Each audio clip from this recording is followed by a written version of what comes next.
میری خالہ مجھ سے 5 سال بڑی تھی۔ اماں کے مرتے ہی خالہ مجھے اپنے گھر لے آئی۔ اس رات خالو گھر میں نہیں تھے جب خالہ مجھے جگا کر اپنے بیڈ روم میں لے گئی کہ مجھے اکیلے ڈر لگتا ہے۔ ایک بستر میں خالہ کے ساتھ سونا مجھے عجیب سا لگتا تھا، لیکن مجبوری تھی۔ آدھی رات گزری ہوگی جب مجھے لگا جیسے میرے منہ میں اماں ابا کے مرنے کے بعد میری خالہ مجھے اپنے گھر لے آئی۔ میری خالہ زیادہ عمر کی عورت نہیں تھی، مجھ سے صرف 5 سال ہی بڑی تھی۔ خالہ نے جو مجھے کمرہ رہنے کے لیے دیا تھا اس میں صرف ایک سنگل بیڈ ہی تھا۔ میں ہر وقت اپنے کمرے میں ہی رہتا تھا۔ ایک دن میری خالہ میرے کمرے میں آئی تو میں سونے کی تیاری میں ہی تھا۔ میری خالہ میرے پاس آ کر بیٹھ گئی ہے۔ ایک دم اس نے مجھے اپنے گلے سے لگا لیا اور چھوڑنے کا نام ہی نہیں لے رہی تھی۔ آہستہ آہستہ اس نے میری کمر کو سہلانا شروع کیا تو میں محسوس کر رہا تھا کہ آج خالہ نے شاید نیچے کے کپڑے نہیں پہنے ہوئے تھے۔ خالہ شاید اپنی عادت سے مجبور تھی۔ اس وقت خالو گھر پر نہیں تھے، وہ اکثر گھر لیٹ آیا کرتے تھے۔ اب تو یہ روز کا معمول ہو گیا تھا کہ خالو کے جاتے ہی خالہ میرے کمرے میں آ کر بیٹھ جاتی۔ لیکن عجیب بات یہ تھی کہ جب سے میں اپنی خالہ کے گھر رہنے کے لیے آیا تھا انہوں نے اپنے لباس میں کافی حد تک تبدیلی کر لی تھی۔ وہ ایسے باریک کپڑے پہنتی کہ میں دیکھ کر شرمندہ ہو جاتا اور نظریں جھکانے پر مجبور ہو جاتا۔ میری خالہ موٹی عورت تھی، موٹاپا ان پر بہت جچتا تھا، لیکن ایسے کپڑے پہننے سے ان کے جسم کا ایک ایک حصہ مجھے صاف نظر آتا تھا۔ اس رات خالو نے فون کیا کہ آج رات وہ گھر میں نہیں آئیں گے، شاید وہ دوسرے شہر میں گئے تھے۔ خالہ بہت خوش دکھائی دے رہی تھی اور کہا آج تو میرے کمرے میں ہی بستر لگا لو، تمہارے خالو آج گھر نہیں آئیں گے۔ میں سمجھ گیا تھا کہ میری خالہ مجھ سے کیا چاہتی ہے۔ میں نیا جوان ہو رہا تھا، لیکن اس رات میری ہمت جواب دے گی جب خالہ نے صبح تک میرے ماں باپ کا انتقال کچھ عرصے پہلے ہوا تھا اور اس وقت گھر پر میری خالہ اور خالو تھے یا میں تھا۔ سارے مہمان بھی جا چکے تھے۔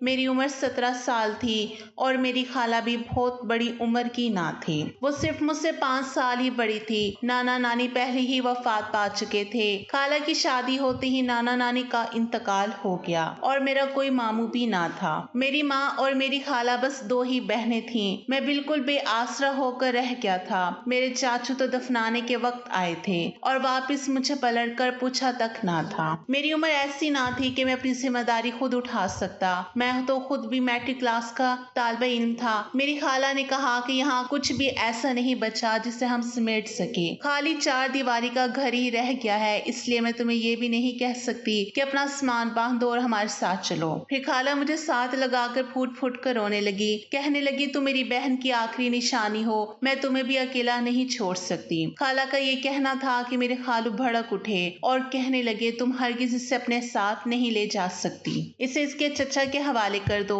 ہم نے اس کا ٹھیکہ نہیں اٹھا رکھا۔ خالہ کی یہ بات سن کر میری خالہ نے خالو سے کہا آپ کیسی بات کر رہے ہیں، میں اپنے بھانجے کو کیسے یہاں پر اکیلا چھوڑ کے جا سکتی ہوں۔ وہ کہنے لگے میں کچھ نہیں جانتا، لیکن میں اسے اپنے گھر میں بالکل بھی نہیں رکھوں گا، اس کے دھدیال کا حق بنتا ہے کہ اس کی کفالت کریں۔ یہ سننا تھا کہ مجھے اپنی بے بسی پر اور زیادہ رونا آنے لگا۔ میری زندگی کا فیصلہ اب دوسرے کر رہے تھے۔ خالہ نے خالو کے سامنے ہاتھ جوڑ دی اور کہنے لگی سہیل خدا کے لیے ظلم نہ کریں، وہ پہلے ہی بہت بڑے صدمے سے گزر رہا ہے، میں آپ سے وعدہ کرتی ہوں کہ اس کی وجہ سے آپ کو کبھی بھی کوئی مشکل پیش نہیں آئے گی۔ خالو کہنے لگے کہ تم نہیں جانتی میرا کاروبار مناسب ہے، میں بامشکل ہی اپنے گھر کا خرچہ چلا رہا ہوں، تمہارے بھانجے کی ذمہ داری نہیں لے سکتا۔ میری خالہ کہنے لگی ہم یہ گھر کرائے پر تو چڑھا دیں گے، اس کی مرمت بھی کروا دیں گے اور بھائی صاحب کی دکان جو ہے اسے بھی کرائے پر چڑھا دیں گے اور جو کچھ کرایہ آئے گا اس سے نعمان کا خرچہ پورا ہو جائے گا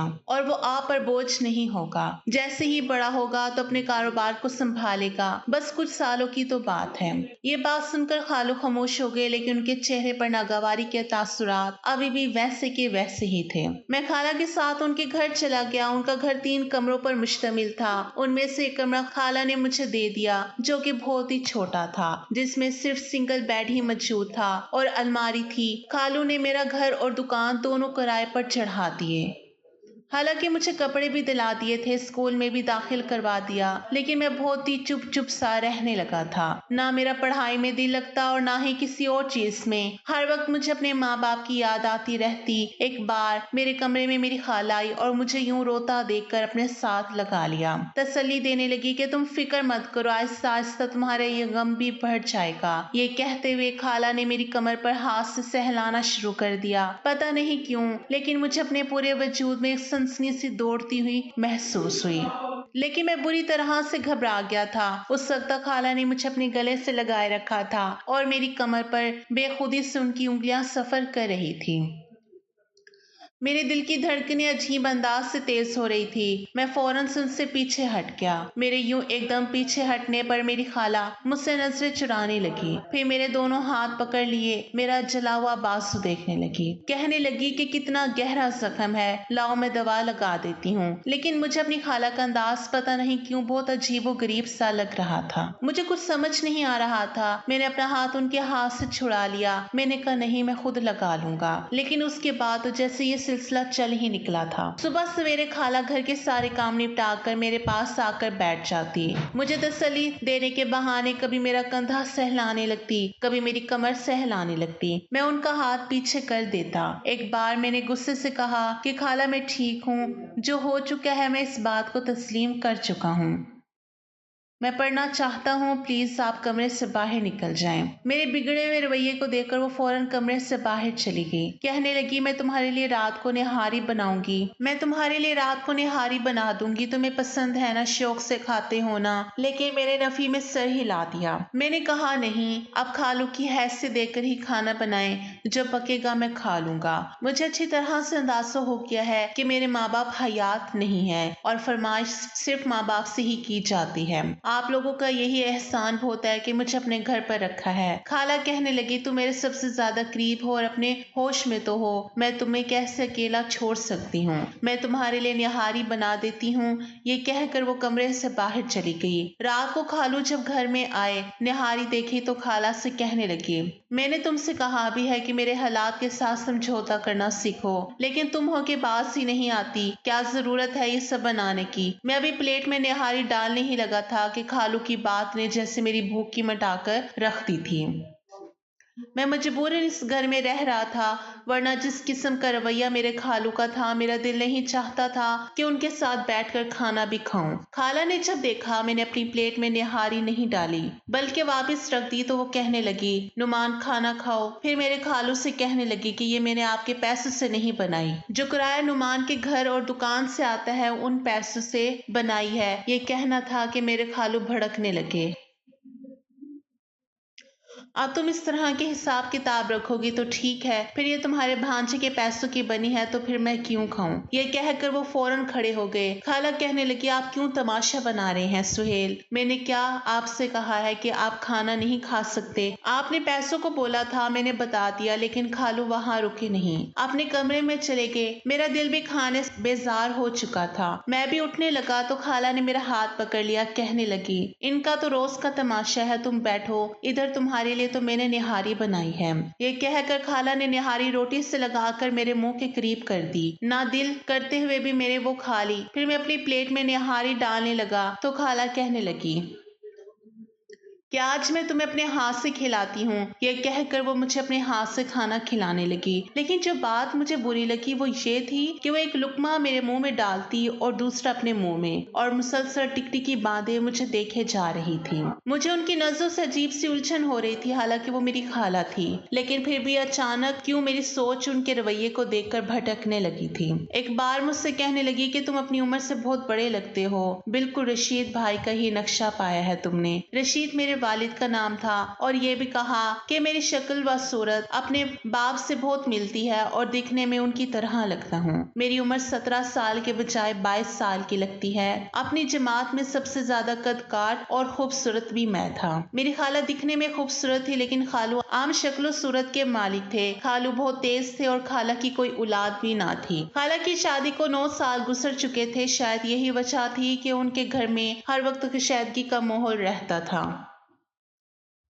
खालू जब घर पर आते तो बात बात पर खाला से लड़ने और झगड़ने लगते। एक बार मैं नहाकर बाहर आया, तौलिया से अपना बाल खुश कर रहा था। उसी वक्त खाला नाश्ते का पूछने के लिए अंदर आ गई। मैं स्कूल के लिए तैयार हो रहा था, मुझे देखकर कहने लगी, नाश्ते में क्या खाओगे? मैंने कहा, खाला जो आप रोज बनाती हैं वही ठीक है। ये कहकर मैंने तौलिया अपने सर पर पहुंचना शुरू कर दिया। मेरे बाल अभी गीले ही थे कि मैंने तौलिया बेड पर रख दिया और कंघा करने लगा, क्योंकि स्कूल से मुझे देर हो रही थी। वो कहने लगी, तुम्हें अपनी कोई भी परवाह नहीं है। ये कहकर उन्होंने मेरा हाथ पकड़ा और मुझे बेड पर बिठा दिया और तौलिया पकड़ा और मेरा सर साफ करने लगी। मुझे ये बात बड़ी अजीब सी लगी थी, क्योंकि मैं कोई छोटा बच्चा तो था नहीं जिसका हर काम खाला करे। अभी मैं उन्हें रोक ही रहा था, एकदम कमरे का दरवाजा खुला और सामने खालू खड़े थे।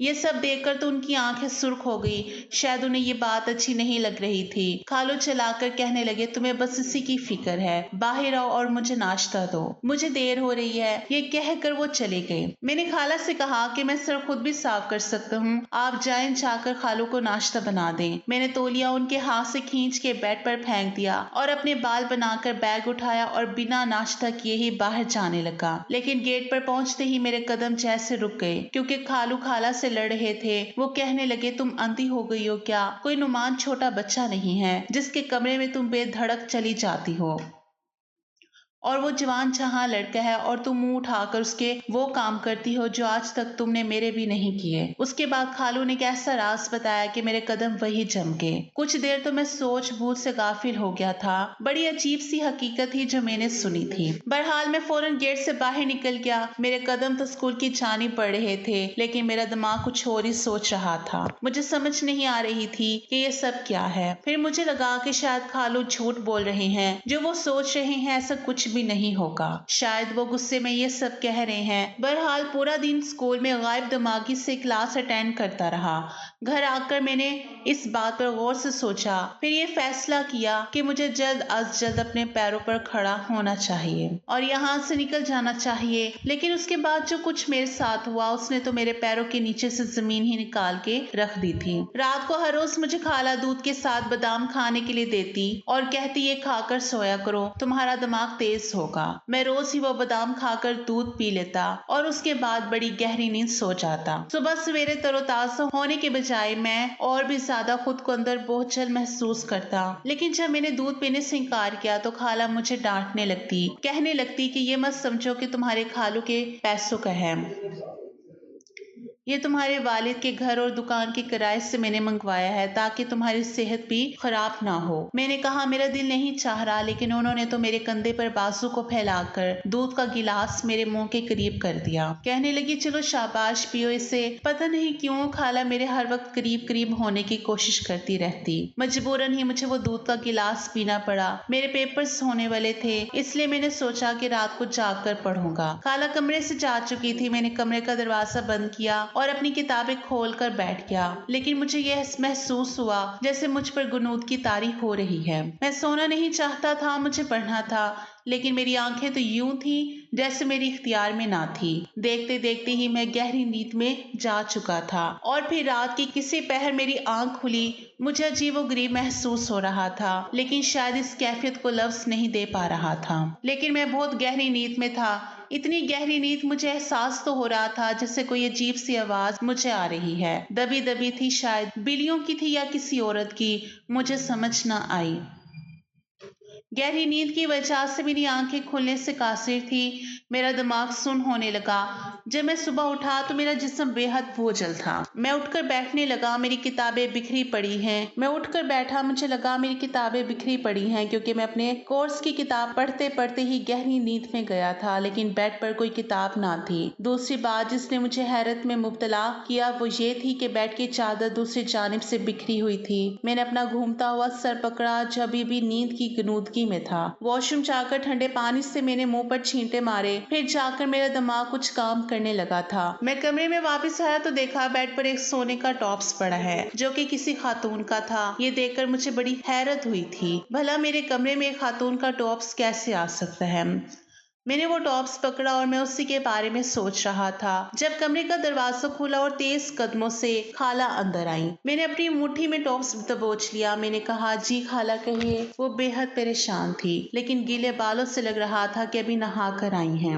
کہنے لگی، کچھ نہیں، ویسے ہی تمہارے کمرے کی چادر ٹھیک کرنے آئی ہوں۔ میں نے کہا، رہنے دے، میں خود ٹھیک کر لوں گا۔ وہ کہنے لگی، نہیں نہیں، میں کر دیتی ہوں، تم کیوں کام کرو گے؟ میں نے کہا، خالہ رات کو میں پڑھتے پڑھتے سو گیا تھا، میری کتابیں یہیں بکھری پڑی تھی لیکن صبح تک تو سب کچھ سمیٹا ہوا تھا۔ کہنے لگی، ہاں میں تمہارے کمرے میں آئی تھی، تم بے خبر سو رہے تھے، اس لیے میں نے کتابیں اٹھا کر ٹیبل پر رکھ دی۔ میں نے اس کے بعد کوئی بھی سوال نہ کیا لیکن میرے دماغ میں عجیب سی سوچیں گھوم رہی تھی۔ لیکن پھر اچانک سے میری نظر اپنی خالہ کے کان کی طرف گئی تو میرے ہوش اڑ گئے۔ ان کے ایک کان میں ٹاپس نہیں تھا اور دوسرے میں تھا۔ میں نے کہا، خالہ آپ کا ٹاپس کدھر گیا؟ یہ کہنا تھا تو انہوں نے فوراً سے اپنے کان کو دیکھا۔ کہنے لگی، پتہ نہیں کہ کہیں گر گیا ہوگا یا یہی ہوگا، کہاں جائے گا؟ میرے گھر کون سا کوئی کام کرنے آتی ہے جو چوری کر کے لے جائے گی؟ میں نے اپنی ہتھیلی ان کے آگے کر دی، کھول کر دیکھا ان کا ٹاپس موجود تھا۔ یہ دیکھ کر وہ مجھ سے نظریں چرانے لگی۔ عجیب بات یہ تھی کہ خالہ نے مجھ سے کچھ نہیں پوچھا کہ یہ ٹاپس تمہیں کہاں سے ملا،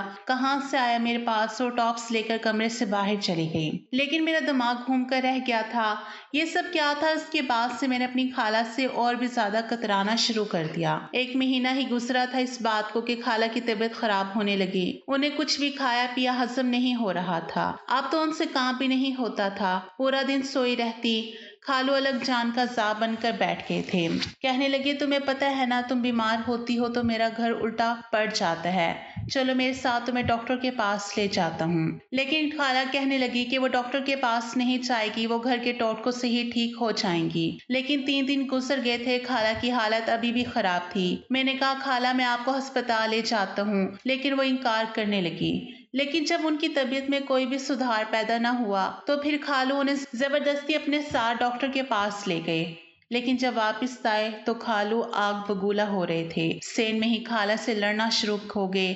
کہنے لگے، مجھے بتا کہ تو نے یہ گناہ کب کیا؟ تم کیسے میرے ساتھ یہ سب کر سکتی ہو؟ مجھے سمجھ نہیں آ رہی تھی خالو انہیں کیوں ڈانٹ رہے ہیں۔ خالہ پہلے ہی اپنی خراب طبیعت کی وجہ سے پھیکی پڑ چکی تھی لیکن اس وقت ان کی طبیعت اور بھی خراب ہو گئی تھی۔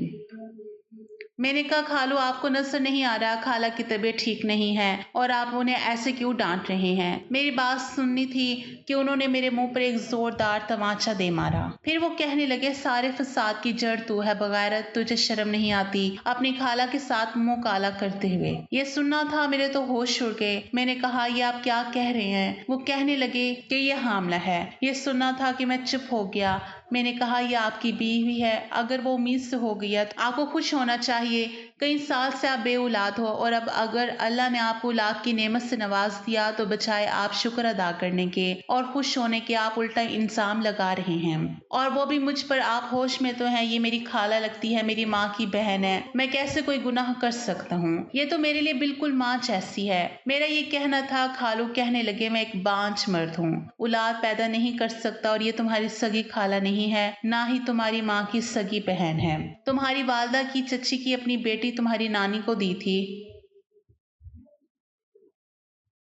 کیونکہ تمہارے چاچو کا انتقال ہو گیا تھا اور چچی کی شادی اسی کے گھر والے دوسری جگہ کرنا چاہتے تھے، لیکن جہاں اس کا رشتہ طے ہوا تھا وہ لوگ بیٹی کو رکھنے کے حق میں نہ تھے، اس لیے تمہارے والدین نے اسے بیٹی بنا کر رکھ لیا۔ اور جب میری اس سے شادی ہوئی تو انہوں نے یہ بتایا کہ یہ اس کی سگی بہن نہیں ہے، اس حساب سے یہ تمہاری خالہ نہیں ہے۔ جو کچھ تم دونوں نے کیا ہے، میں کبھی بھی اس عورت کو اپنے ساتھ نہیں رکھ سکتا۔ مجھے تو لگ رہا تھا کہ کسی نے میرے سر پر کوئی بم پھوڑ دیا ہو۔ یہی بات اس وقت خالو نے میری خالہ سے کی تھی جب اس دن میں اسکول جانے لگا تھا، اور یہ بات سن کر میں وہیں رک گیا تھا، لیکن میں نے اس بات کو اتنا سنجیدگی سے نہیں لیا۔ مجھے لگا تھا کہ خالو یہ سب غصے میں کہہ رہے ہیں، حقیقت یہ نہیں ہو سکتی۔ میں تو ابھی انہیں سوچوں سے باہر نہیں نکلا تھا جب خالو خالہ کو ایک طلاق دینے لگے اور کہنے لگے کہ نکلو یہاں سے باہر۔ خالو نے ہم دونوں کو دھکے مار کے باہر نکال دیا۔ خالہ روئے جا رہی تھی اور وہ وقت ایسا نہ تھا کہ میں ان سے کوئی سوال جواب کرتا، اس لیے میں انہیں اپنے گھر لے آیا۔ وہاں कहा कि किराएदारों को भी 2 दिन का वक्त दिया कि वो घर खाली कर दे।